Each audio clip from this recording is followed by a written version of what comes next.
Hello everyone, स्वागत है आप सभी का इम्पैक्ट एकेडमी यूट्यूब चैनल पर। होप सो कि आप लोग अच्छे होंगे और अपना काम प्रॉपर कर रहे होंगे, पढ़ाई अपनी जो कर रहे होंगे। तो आज हमारी रहने वाली है आप लोगों थर्ड क्लास रहेगी, जिसमें हम करेंगे प्रॉपर्टीज़ ऑफ मैटर के बारे में।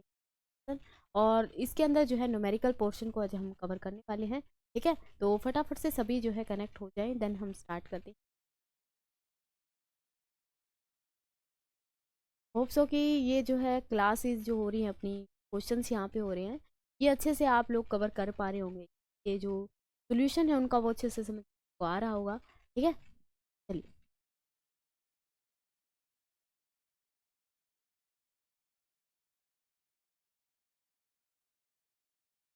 ओके, चलिए स्टार्ट करते हैं क्वेश्चंस को। देखिए, 10 तक जो है 8 क्वेश्चन तक हम पिछली क्लास में कर चुके थे। नेक्स्ट हमारे पास है 9th क्वेश्चन। ये कह रहा है spring balancer does not read properly after it's long use because. ये कह रहा है कि जो है स्प्रिंग बैलेंस अपने पास वो अब थोड़े टाइम के बाद यूज़ करने के बाद प्रॉपरली रीड नहीं कर पाता, एग्जैक्टली परसेप्शंस के साथ अपने को जो है रीडिंग्स नहीं दे पाता। वाई, ऐसा क्यों होता है? क्यों? वहाँ पे फर्स्ट ऑप्शन आपका इलास्टिसिटी जो है स्प्रिंग की वो इंक्रीज कर जाती है, या फिर इलास्टिसिटी डिक्रीज कर जाती है, या फिर इट्स प्लास्टिक पावर डिक्रीज और इट्स प्लास्टिक पावर इंक्रीज।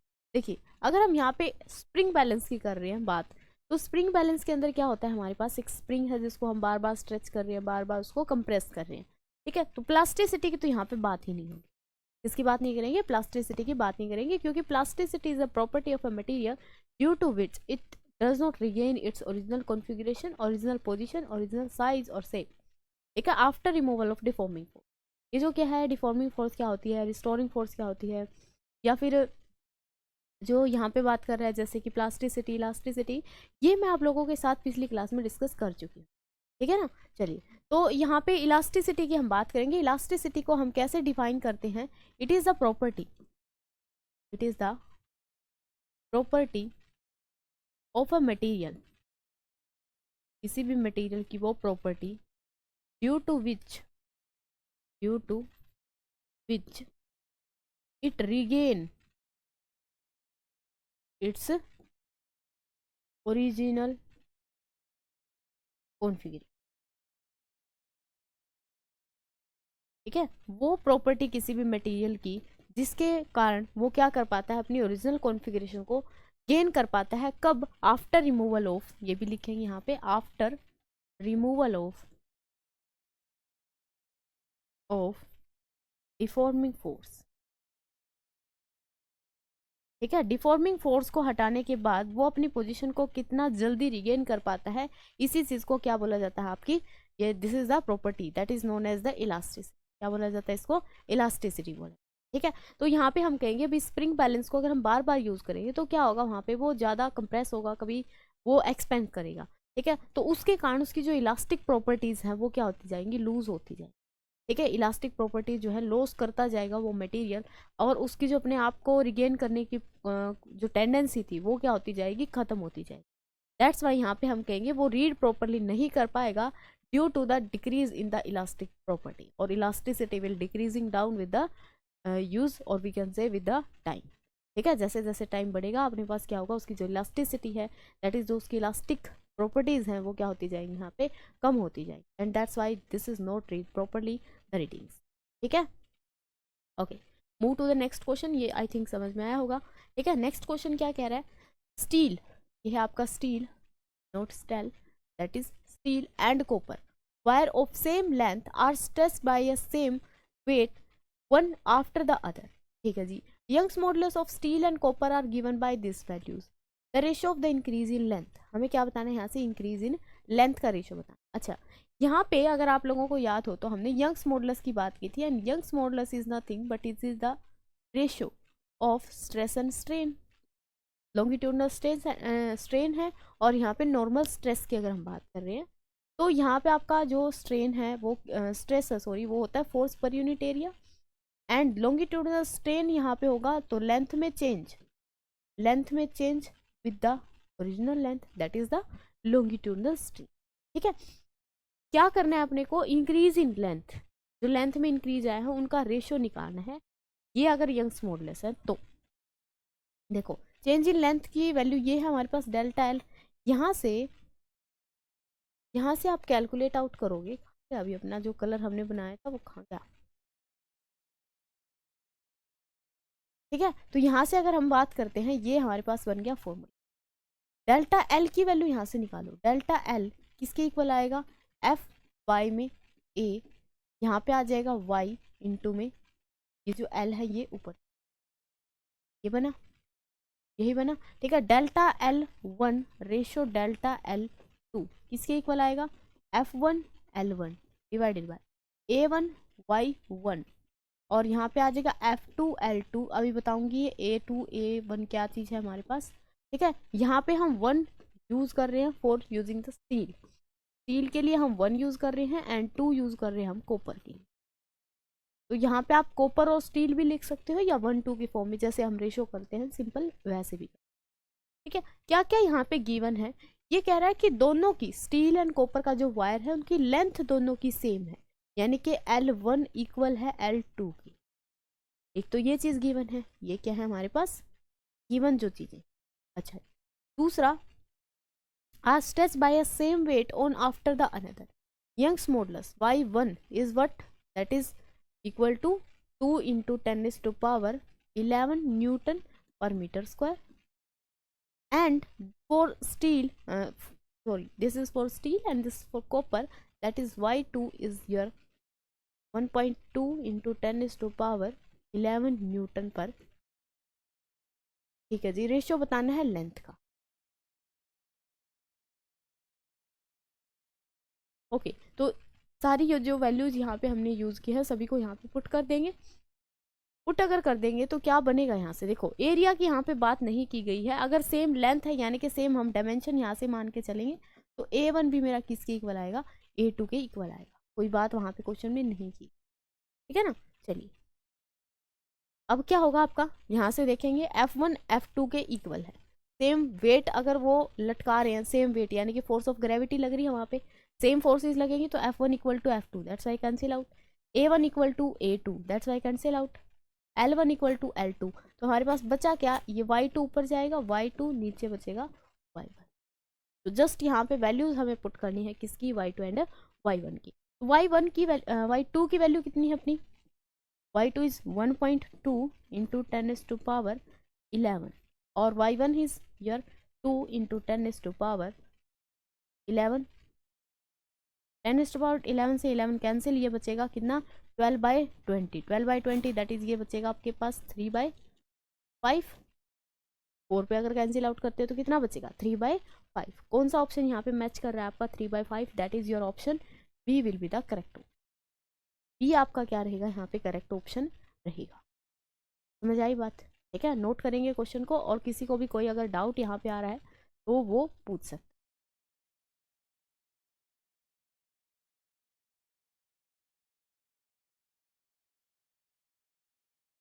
हाँ जी, नोट करेंगे क्वेश्चन को, ये फॉर्मूला आपका इंपॉर्टेंट है, ठीक है ना। ये बहुत सारे जो मतलब आगे वाले क्वेश्चंस भी अपने रहेंगे तो वो इसी फॉर्मूला के ऊपर बेस्ड रहने वाले, ये तो ये फॉर्मूला आपको पता होना, ठीक है। यंग्स मॉडुलस को अगर आप लोगों को पता हो तो यहाँ पे मॉडुलस ऑफ इलास्टिसिटी भी बोला जाता है, तो इस नाम से भी अगर करके देगा तो वो भी आपको समझ आना चाहिए, ठीक है ना।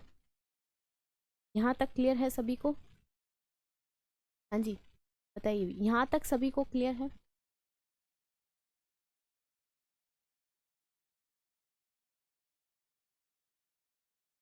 ओके। नेक्स्ट क्वेश्चन की तरफ मूव करते हैं। अब ये फॉर्मूला आप लोगों को याद हो जाना चाहिए, आगे वाले क्वेश्चंस आप लोगों ने सोल्व कर, ओके। 11th क्वेश्चन है अपने पास, the ratio of the diameter of two wire of same material is n ratio 1, ठीक है। The length of wire is 4 metre each, हर एक की लेंथ कितनी है 4 मीटर है। On applying the same load, अगर हम सेम लोड उनके ऊपर अप्लाई करते हैं, the increase in the length of the wire will be, यहाँ पे हमें क्या बताना है, वायर की जो लेंथ में इंक्रीज आएगा वो कितना आएगा। सिंपली आप लोगों को पता तो चल गया होगा यहाँ से कि हम फॉर्मूला तो लगाने वाले हैं यही यंग्स मॉडुलस का। Young's modulus is stress, normal stress by में लॉन्गिट्यूडनल स्ट्रेन। किसका रेशियो बताना है, चेंज इन लेंथ का, इंक्रीज इन लेंथ का। तो लेंथ को हम इधर ले जाते हैं, पहले तो इसको ठीक से लिखो, क्या हो जाएगा ये एफ इंटू एल बाई में डेल्टा एल इंटू में ए। हमें निकालनी है डेल्टा एल की वैल्यू, इसकी निकालनी है डेल्टा एल की value, that's why delta L यहाँ पे आएगा और यहाँ पे बचेगा F into L divided by Y into,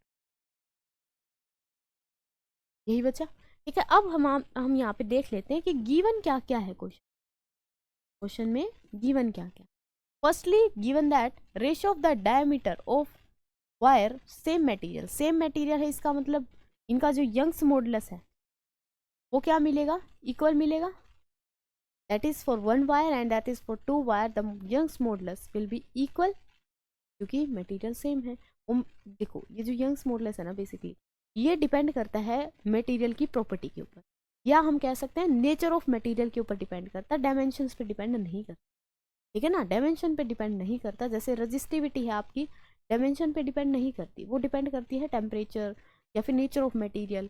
similarly Young's modulus is depends on the physical condition, physical state, temperature and the nature of material.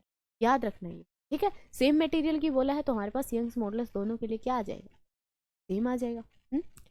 अच्छा जी, नेक्स्ट डायमीटर का रेशियो दिया है, यानी कि d1 by d2 is your n/1।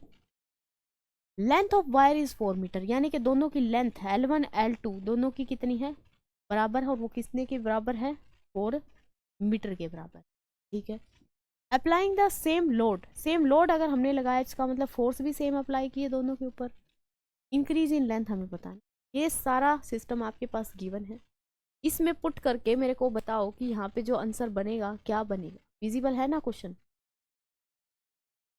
Visible है या नहीं है सभी को।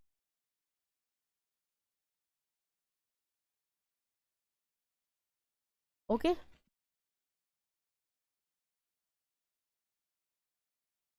बताइए क्या यहाँ पे आंसर रहेगा आपका। ये सारे पैरामीटर्स आपको गिवन है, ठीक है। फॉर्मूला मैंने आप लोगों को बता दिया है कि ये लगाना है हमें, तो बताओ मेरे पास जो आंसर है वो क्या आएगा, बताइए।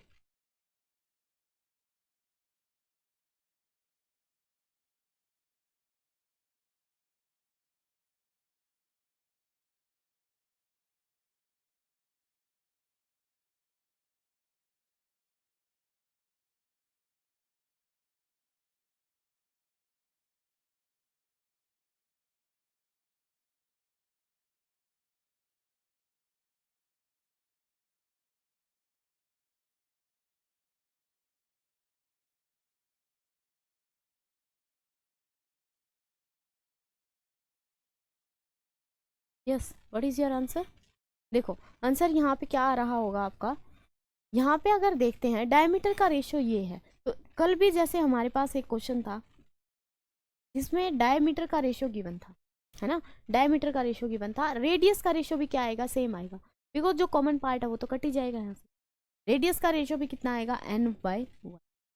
अच्छा जी, यहाँ से एरिया का रेशियो बताओ फिर कितना आएगा, A1 रेशियो A2 कितना आएगा, पाई आर स्क्वायर होगा ये, pi r1 square divided by pi r2 square, pi से pi cancel, that is equal to r1 by r2 whole square, that is equal to n/1 total whole square, right. ठीक है, यहाँ से सारी values put करते हैं।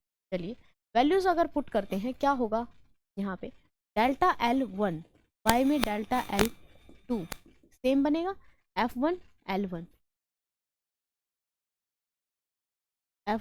L1 divided by y1 A1, नीचे बनेगा F2 L2 divided by y2 A2, यही बनेगा। ठीक है, अच्छा यहाँ से हम देखते हैं कि हमारे पास क्या क्या चीज़ें इक्वल आ रही हैं, क्या क्या चीज़ें इक्वल आ रही हैं, y1 रेशो y1 और y2 इक्वल हैं, that's why they are cancel out.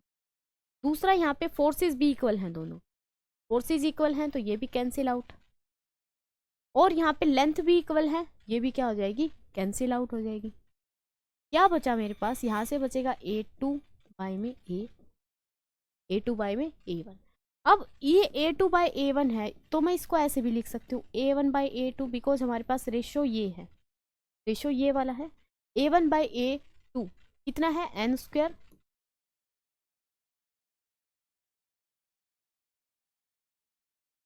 n² by 1, यही आ रहा है। Increase in the length of the in wire will B?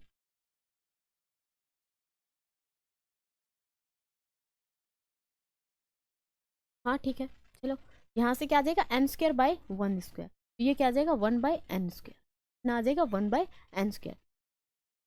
देखो तो यहाँ पे हमने बेसिकली क्या निकाला है, ये जो हमारे पास बना है ratio, that is L1 ratio delta L2 is equal to 1/n²।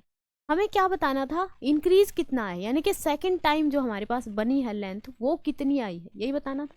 तो सेकेंड टाइम वाली निकालेंगे, इसको यहाँ पे मल्टीप्लाई करेंगे और इसको यहाँ पे मल्टीप्लाई करेंगे, ये इधर मल्टीप्लाई होगा, ये इधर मल्टीप्लाई, तो क्या बनेगा मेरे पास, delta L2 is equal to n² and delta L1, कितना बनेगा, n² डेल्टा n1, यानी कि डेल्टा L1 पहले जितनी लेंथ थी उसका कितना हो जाएगा, यहाँ से n² टाइम्स हो जाएगा, कितना हो जाएगा, n² time, that is your option A is right. ठीक है, ए ऑप्शन आपका क्या रहेगा, यहाँ से राइट ऑप्शन रहेगा। क्लियर, ठीक है ना। यहाँ पे इसने सेकंड वाला पूछा था कि भाई इंक्रीज कितना आएगा लेंथ में, वो बताना, तो इंक्रीज तो आफ्टर अप्लाइंग दिस कंडीशन तभी आएगा इंक्रीज। ठीक है, तो वो इंक्रीज हमें बताना था, यानी सेकंड टाइम वाला बताना था। ये कुछ ऐसा बनेगा आपके पास, delta L2 is equal to n² delta L1। ठीक है, तो डेल्टा L1 का कितना आ रहा है, ये n² टाइम्स आ रहा है क्या, जो इंक्रीज इन लेंथ है। ठीक है, चलिए नेक्स्ट क्वेश्चन देखते हैं। क्वेश्चन नंबर 12 है आपके पास। क्वेश्चन 12 क्या कह रहा है जी, question says that a steel wire is stretched with a definite load if the Young's modulus of the wire is y, for decreasing the value of y, क्या चीज हमें डिक्रीज करनी पड़ेगी यहाँ पे y को डिक्रीज करने की। देखो y की अगर बात करते हैं, y that is Young's modulus, Young's modulus क्या है, ये होता है मेरे पास स्ट्रेस रेशो स्ट्रेन, यही लिखते हैं हम directly by using the Hooke's law, यही होता है। ठीक है, यहाँ पे इनकी वैल्यूज अगर पुट करते हैं तो y is equal to F/A divided by delta L/L, और वी कैन से F/A इंटू डेल्टा L/, यही होगा। ठीक है, यहाँ पे किस चीज को डिक्रीज करने पे, ये कह रहा है कि वैल्यू y की डिक्रीज कब करेगी। यहाँ पे एरिया है, एरिया क्या होता है मेरा, πr², एरिया क्या होता है πr², तो y क्या बना, F इंटू L बाय में πr² डेल्टा L। ये कह रहा है कि रेडियस को डिक्रीज करने पे ए जो y है डिक्रीज करेगा, क्या ऐसा पॉसिबल है, ये डिक्रीज करे रेडियस तो y भी डिक्रीज करेगा, because they are inversely proportional, और इनवर्सली प्रोपोर्शनल है तो क्या होगा, दोनों एक साथ वेरी नहीं कर सकते। ये डिक्रीज कब करेगा, जब रेडियस हमारी इंक्रीज, रेडियस हमारी क्या करेगी, रेडियस इंक्रीज करेगी, तब y की वैल्यू डिक्रीज करेगी, राइट। ठीक है, दूसरा यहाँ पे क्या रहा है, length is to be increase, length increase करेंगे तो भी y की वैल्यू इंक्रीज करेगी, नो कि डिक्रीज। ठीक है, इसने पूछा है डिक्रीज कब करेगी, तो ये ऑप्शन हमारा नहीं होगा और नन ऑफ भी नहीं होगा। ठीक है, तो बी ऑप्शन आपका क्या रहेगा, यहाँ से करेक्ट ऑप्शन रहेगा। ओके जी,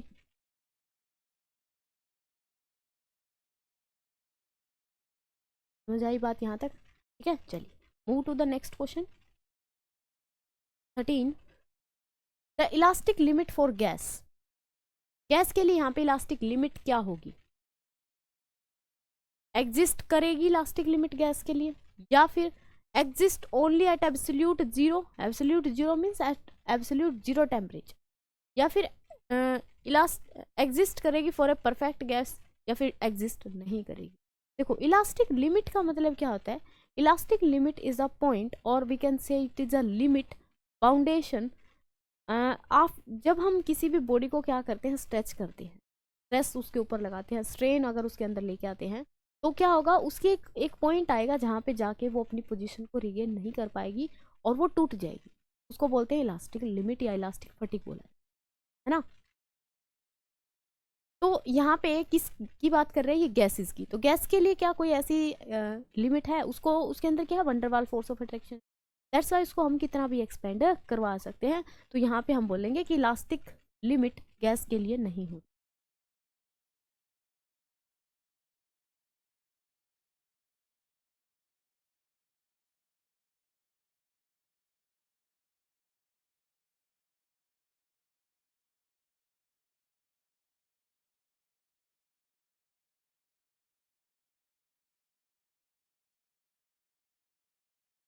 ओके, यहाँ तक बात क्लियर?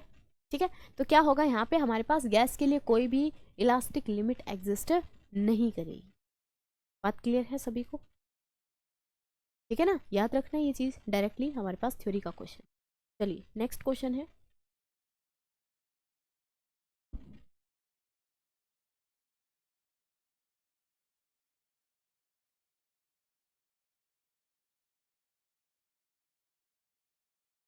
सॉरी, क्या होगा यहाँ पे, if Young's modulus of a material is zero, अगर हमारे पास y की वैल्यू क्या आ जाती है भाई, जीरो आ जाती है, then the state of material should be, material की जो स्टेट होगी वो कैसी होगी वो आप लोगों ने बतानी है।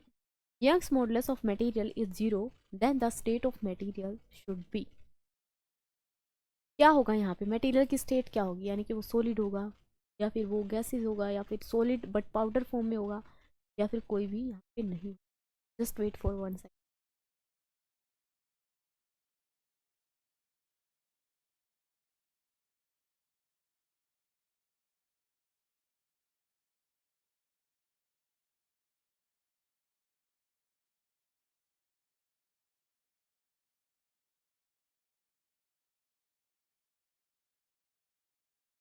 ओके, देखिए क्या कह रहा है कि अगर हमारे पास यंग्स मॉडुलस की वैल्यू कितनी आ जाती है, जीरो आ जाती है, तो यहाँ पे मटेरियल की स्टेट बताओ क्या होगी। तो जस्ट पिछले क्वेश्चन में ही हम पढ़ के आए, मटेरियल क्या होगा यहाँ पे आपका गैसेस फॉर्म में होगा। ठीक है, क्या होगा, गैसेस होगा, क्योंकि यहाँ पे वाई जीरो आने का मतलब क्या है, ठीक है, वाई का जीरो आने का मतलब क्या है कि यहाँ पे हमें कोई स्ट्रेस या कोई स्ट्रेन लगाना ही नहीं पड़ रहा। अगर हम किसी चीज़ को एक्सपेंड कर रहे हैं, किसी चीज़ को यहाँ पे खींच रहे हैं, ठीक है, स्ट्रेच कर रहे हैं, एक्सटेंड कर रहे हैं या फिर उसको एक्सपेंड कर रहे हैं, तो यहाँ पे कोई भी हमें स्ट्रेस लगाने की ज़रूरत नहीं पड़ रही। वो जितनी वॉल्यूम होगी अपने आप से क्या हो जाएगी, एक्सपेंड हो जाएगी। गैसेस के साथ यही होता है। ठीक है, तो वहाँ पे हम बोलेंगे कि यंग्स मॉडुलस फॉर गैसेस कितना होता है, that is equal to, okay, कितना होगा आपके पास, जीरो होगा। चलिए नेक्स्ट क्वेश्चन देखो। नेक्स्ट क्वेश्चन कहता है which one of the following substance possess the highest elasticity, इनमें से कौन सा ऐसा सब्सटेंस है जो हाईएस्ट इलास्टिसिटी को दर्शाता है, रबर, ग्लास, स्टील या कॉपर, बताइए। ये क्वेश्चन तो आपने थ्योरी में भी पढ़ा होगा। Which substance is the highest elastic limit और हाईएस्ट इलास्टिसिटी। इलास्टिसिटी की हमने पहले भी बात करी। Elasticity is a property of a material due to which it regain its original configuration just after removal of deforming force. इतना immediately वो अपनी पोजीशन को रिगेन कर लेती है, उसी को हम क्या बोलते हैं यहाँ पे, मोर इलास्टिक। क्या बोला जाता है, मोर इलास्टिक वही होगी जो पोजीशन को जल्दी रिगेन। ठीक है, यंग्स मॉडुलस की वैल्यू उसके लिए क्या होगी, हाई होगी, और ज़्यादा इलास्टिक बॉडी यंग्स मॉडुलस भी हमारा क्या होगा, हाई होगा। ठीक है, ये बात भी क्लियर है यहाँ से। तो ये यहाँ पे कह रहा है कि हाईएस्ट इलास्टिसिटी इनमें से किसकी है, तो ये हम बात करेंगे किसकी है, स्टील की। और याद रखना फॉर स्टील